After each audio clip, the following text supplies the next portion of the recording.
Imagine guys with technology, training, money, power, more manpower. They have a Navy, Air Force. They have all that's the special forces. Okay. A lot of people have reacted to this, and I know that it's been a while since I announced that I was going to react to this video here, but obviously I need to react to this because a lot of people react to this, and let's just say that the responses about this bit from Vlad TV, Nick Irving, Special Forces, has been kind of mixed. Some people saying that it was outright disrespectful, some saying that it was outright wrong, and of course there are some people out there who actually believed it. There was even one content creator who actually reacted to the 5-minute segment and did not provide any brushback at all, except towards the end of the video he said, you know what, I think it would be a good fight. Guys, before we react to this right here and before I talk about this, I want you to know something right now. There's going to be two different versions of this video. This version here, which of course you guys are getting right here at the beginning, is going to be on both Gear Issue 33 and Claymore. The Claymore version will be out on Saturday. The Gear Issue 33 version will be on Sunday. The end of the video will have updates for both channels. That right there is going to be the difference. However, the commentary of the video itself, however, is going to remain the same. Now, before I fully dig into this right here, and of course updates for both channels at the very, very end, I want to go ahead and say this right now.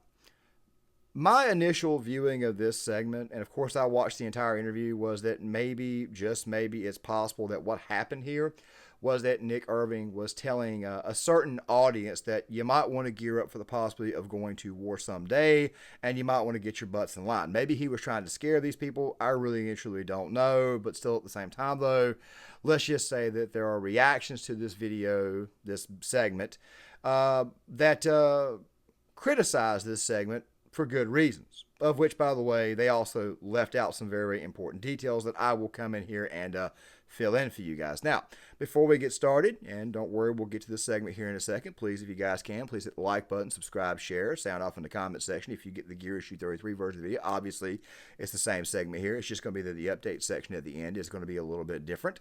And let us go ahead and get into it. Now, guys, really quick, one more thing. I'm going to be doing this particular video the way I normally do the videos that I do when it comes to reactions. However, there is going to be a still image over, or the clip's going to be placed in the box. The reason why is because Vlad TV is pretty bad when it comes to copyright.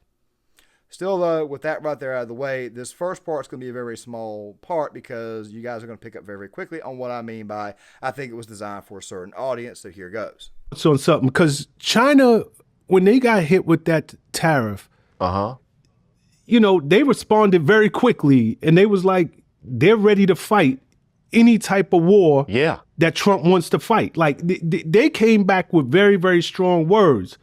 They were like, if it's war that the U.S. wants, be it tariff or trade war or any other type of war, we're ready to fight to. When Trump hit China with that tariff. Okay. Before I talk about the tariffs, I want to say this really quick. They're about to start talking about cyber attacks, and they're really going to get deep into it, okay? And we'll get to that here in a second. But I want you guys to think about something really quick. He just said when Trump hit China with that tariff. You mean when Trump levied tariffs or put tariffs on Chinese goods? By the way, that turned out to be accurate. Now, guys, this segment is old, and I'll link the full video in the description box, the full interview. But that right there turned out to actually be correct. Trump was actually correct for doing that. Now the tariffs have been evened out to a certain degree, and we're not getting ripped off as bad. Now, you're probably wondering what my credentials are, questioning Nick Irving. Well, let me go ahead and tell you right now. Nick Irving is Special Forces. I do not compare myself with Nick Irving at all. However, I can say as a combat vet who served from November 2003 to November 2007 in the United States Marine Corps, I'm not going to give you all my credentials or medals and all that type of stuff there. I can say that while I'm not in the same league as far as badassery, I can at least point out when somebody is wrong and point out when somebody is completely and totally contradicting themselves and actually proving the points that he's about to say or about to go through, he's about to actually prove me correct when I counter them, as you guys will see here in a second, especially when you start talking about cyber attacks. But I'm going to let this next little bit go through just a little bit more before I talk about that in infrastructure and stuff. So let's go ahead and get back onto it. Yeah. I mean, you're a military man. You don't want to hear that? What do you think would happen if the U.S. went to war with China? Wouldn't be a U.S. anymore. I think the American people's mindset would change drastically. However you feel today and how you felt in the past, like erase all that. It would be like, imagine this, like you want to get thrown back into the Stone Age in a matter of minutes. China has some hackers. They know how to do stuff. They have pretty good, really good technology. I'd go as far as to say probably in some aspects, better technology than we do. If they wanted to shut down our power grid, internet, and all that stuff, About technology, first and foremost, pretty much 90% of China's technology is reverse engineered based off ours. Now, if it's reverse engineered based off ours, then obviously we have the countermeasures to whatever they may throw at us, especially when it comes to cyber attacks. So I'm not as concerned as one might would think. Now, as far as them shutting down our infrastructure is concerned, let me put it this way here. A lot of people have had several debates about this very issue, about how vulnerable we are. And it's the Texas power grid that's actually separate from the rest of the nation's power grid. But I'm pretty sure that we would have had some form of proper measures to be put in place in case that weather was to occur. Now, granted, he's going to talk about cities here in a second. And once again, I'm going to counter that here in a second. But the point is this right here. While the infrastructure of the power grid may need some work, I don't think I would be panicking anywhere near as much as Nick Irving may be trying to tell us to panic. One of the main reasons why is because China is so reliant upon us to buy their goods, and to go on top of that right there, even the neighboring nations, they can't purchase enough to keep China afloat. Do you guys see what I'm saying? It would almost be like that word we can't say here on YouTube if China was to actually go to war with the United States. That was first and foremost. Now, we're going to get to the overall militaries themselves here in a second, but right now, to me, this right here just isn't holding as much water as some people initially thought when they saw this and got all spooked and scared because a special forces guy named Nick Irving was saying that the United States would lose in the war to China. There would be no more United States. Well, we'll get to that here in a second, so let's continue. Infrastructure, power grid, like we would be thrown back into the Stone Age. And that's without even firing one shot. We did the same thing invading Iraq. Like that's one thing that we do invading another country. We shut down their electrical powers. We bomb, certain things. But you want to take the power away for them being able to communicate. You want to take that away. So if China wanted to, they could shut down the American population fairly easily and have everybody out here fighting amongst themselves, killing each other just for a loaf of bread, Okay. So on the surface, this right here sounds like it actually makes a lot of sense. You have a lot of people out there in the street fighting itself. However, most of those people would be in America's largest cities, the coastal cities, cities like, say, LA, San Francisco, New York, even Oakland to a certain degree out there in California, Seattle, Boston. But there's something very, very important about those cities. You guys don't know what it is? The bulk of them are on the coast.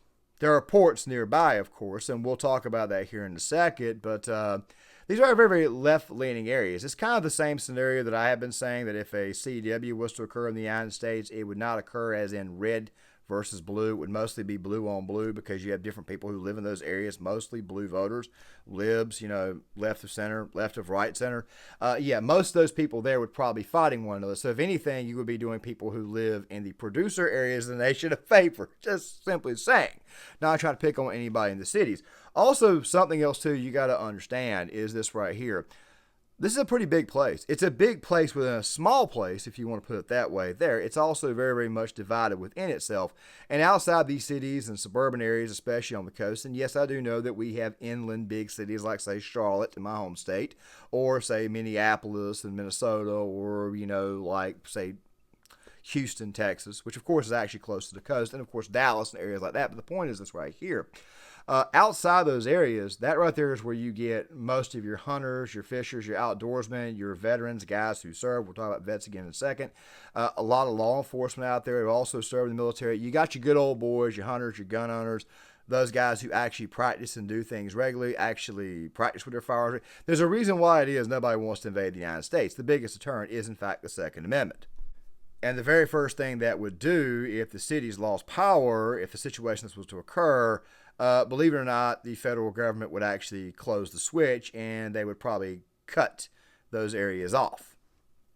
It's a sad reality. If you live in a city during a CW or during an apocalyptic event, you're screwed. Meanwhile, if you live, say, 25 miles east of LA or 30 miles east of LA, you're probably in pretty daggone good shape. Or if you live in my home state of North Carolina, if you live about 30 or 45 minutes away from a large city, you're actually in pretty good shape. So to me, I think that this take is just a little bit naive. But of course, there are other factors like mindset, stuff like that there, which we shall get to here in a second. But yeah, this right here just seems a little bit naive. By the way, the whole topic of gun owners, that's going to be coming up again here in a second, because when he starts talking about Iraq and Afghanistan, this right here is where he really begins to contradict himself. But let's get back on track.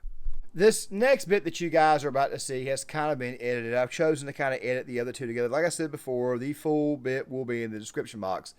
Nick is going to talk about mindset. He's going to talk about the fact that we have a military that's got a lot of men that are obese.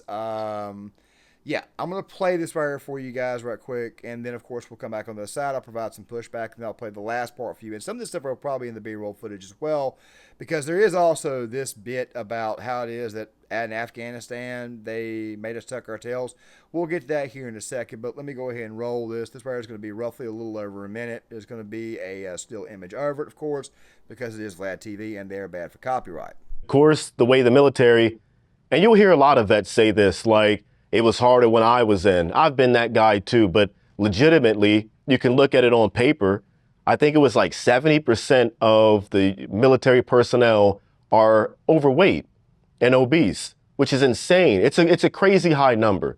Don't quote me on 70, but I think we're about there. And just the mindset of the average troop nowadays, the average soldier, they're not prepared to really go all out for anything. Most of the guys are in for a paycheck, in free college, and they get a chance to travel the world. There's no war going on right now, so half of the guys they're not even thinking about war. They don't even know what war is like. The war ended back in real hard. We haven't seen war like that, and going up against a nation like China, a country like China, I don't think we're prepared for that. The average soldier, ground fighter, we fought guys in flip-flops and sandals and man dresses, for 20 years, and they put up a hell of a fight. Imagine guys with technology, training, money. Imagine guys with technology, training, money, power, more manpower. They have a Navy, Air Force. They have all that, the special forces. They have all that. It'd be a pretty good fight. And I just don't think. Okay, let me go ahead and start by saying that everybody who's in the military who is there just for a paycheck, well, chances are that's probably because it's, you're waiting to get paid. So, okay, whatever. I mean, I know that actually sounds kind of cheap the way I said that, but I'm just pointing it out that you get paid when you're in the military. So obviously you're there for a paycheck. Just saying. Free college, okay.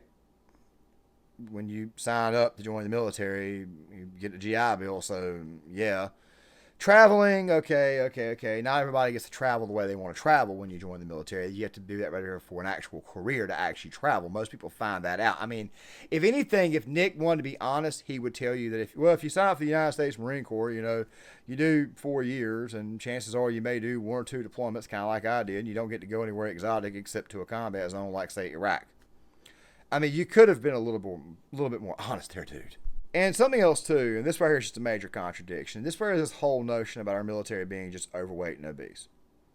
There was also another bit that I'm playing for you guys in the B-roll footage where he talked about guys wanting to wear dresses and stuff. I'll address that momentarily here in a second, but I want to talk about this obese thing first, because there was, in fact, a report that came out that showed that about 70% of our military was, in fact, obese. However, they averaged that against the whole military itself, and when they focused on the Army, they found roughly the same bit. First and foremost, the United States Army is the largest branch in the military. It's roughly 490,000 active. There's right around 400,000. I think it's about 400,000 or 500,000 total reserve and National Guard. Marine Corps is right around 180,000. We actually have a very, very large military, but active duty versus reserve. And of course, they factored in those reserve troops numbers as well. And if you are ever in the military, chances are, if you see reservists, I'm not making fun of them, I'm not picking on them, but a lot of times they tend to be a little bit overweight. But there you go, overweight. Is overweight obese? Well, here's the thing. A lot of guys who join the military, once they get to their first enlistment, or once they get to their duty station, when they find out they ain't got to PT as much, they ain't got to run 6 miles or my case, 9 miles per week, because sometimes you do three different PT sessions depending on what unit it was. I was tanks in the Marine Corps. This is back when the Marine Corps had tanks. Of course, they shut them down a few years ago. And you ran roughly anywhere between 4 to 8 miles in 3 different PT sessions per week. Still, though, the point is this right here. A lot of guys will start lifting weights, they'll start hitting the weights, and of course they get buffer, they get much, much stronger. I mean, if you're 220 pounds, but you're mostly muscle and you're 6 feet tall, you're probably going to be deemed overweight. Overweight and obese are two different things. Just figure I'd point that out. And by the way, there are a lot of jobs in the military that do not require. As a matter of fact, roughly 2/3 of the military is not direct combat. It's mostly admin, supply.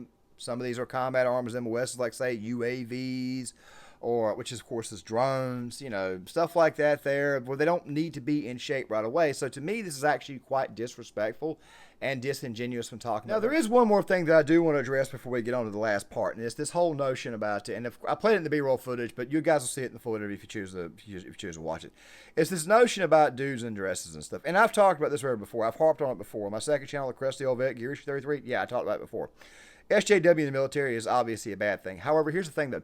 If you follow Nick Irving's Twitter page, his tweets and everything, you find out that he's actually very, very much a lib, meaning that he actually voted for the policies that implemented dudes being allowed to wear dresses and stuff in the military. It's down to a minimal, especially since Trump has gotten back in office and heck, except they started to phase that crap out to, un-SJW military. I just figured I would point that out, that right off the bat, Nick, right there in that instance, is kind of an unreliable narrator, especially when you actually look at his social media history. I just figured I'd point that out. But this last thing that I want to talk about is overall mindset. So I'm going to let this next part play. It's kind of back to back. It's going to be a little bit longer, but I'll come back on the other end and address that. So let me go ahead and play it for you. Weird or bad, but like you got soldiers who are more concerned about can they wear a dress on the weekends and identify as this. They're not thinking about fighting and doing what you have to do. When I joined Ranger Battalion, the first question I was asked when I got in there was, why are we here? I had like a few other guys next to me. And he asked each of us, why are you here?